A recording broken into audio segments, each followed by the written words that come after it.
Nitong nakaraan nga ay pumunta dito sa bahay yung kapatid ko na si Maymay, and then parang napapansin niya nga araw na mas masipag pa akong gumawa ng pera or magtrabaho kaysa sa mag-alaga sa mga anak ko. And I know na totoo naman yun, and you know, ito yung mga struggles na na-experience ko as someone na nagtatrabaho sa bahay and a mother of two. Unang-una nga sa listahan ko is yung time management. Nahihirapan ako mag-allot ng time sa paglilinis ng bahay as well as pag-alaga ng mga anak ko. I am work from home, yes, but hindi ako makaalis-alis sa computer ko or sa laptop ko unless matapos ko yung buong work. And kung hindi nyo alam, mahal ko talaga itong trabaho ko kasi kung hindi dahil dito, hindi ko matutulungan yung asawa ko makapagpatayo nitong bahay namin, and hindi ko mabibili yung mga gusto namin ng anak ko and nila mama syempre. Pero alam nyo, there are times talaga na parang nababurnout ako sa trabaho ko kasi wala na akong ibang ginagawa. Yun na lang, palagi na lang ako nagtatrabaho. Palagi na lang ako nasa loob ng bahay. Bihira nga ako makapunta ng sentro, bihira nga ako makalabas. Kaya hindi ko talaga magawa yung work and life balance, wala ako niyan. Kaya nga every time na uuwi yung asawa ko, doon lang talaga ako nakakaalis, doon lang kami nakakalabas. Kaya talagang nasabi ko nga doon sa recent vlog ko na talagang every time na nandyan siya, nagpaplano na ako ng gagawin namin, ng activities namin, ng pupuntahan namin ng pamilya ko, dahil ngayon lang yung time na nakakagala-gala kami together. Isa nga rin sa pinoproblema ko ay yung pagbabantay sa mga anak ko, kasi there are times na wala na talaga akong oras para sa kanila. Nitong nakaraan nga lang si Kuya Ali, gusto niya every time na matutulog siya sa gabi, itatabihan ko muna siya, papatulugin ko siya,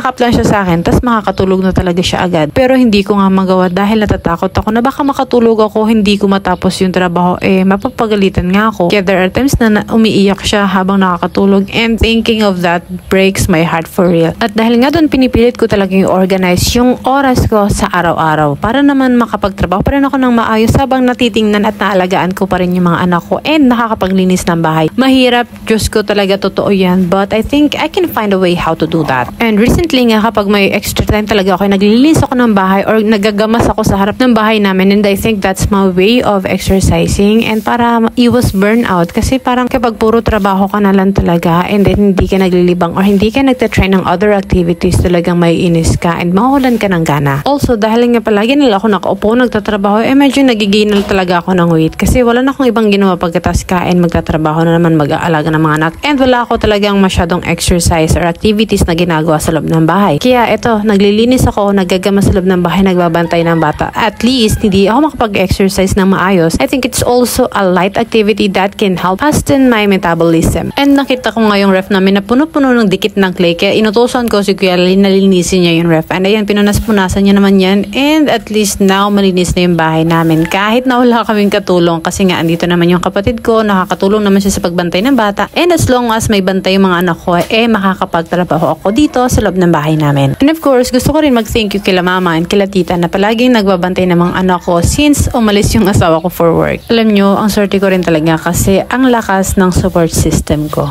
Sa mga work from home mommies dyan, ganito rin ba yung mga nararanasan nyo?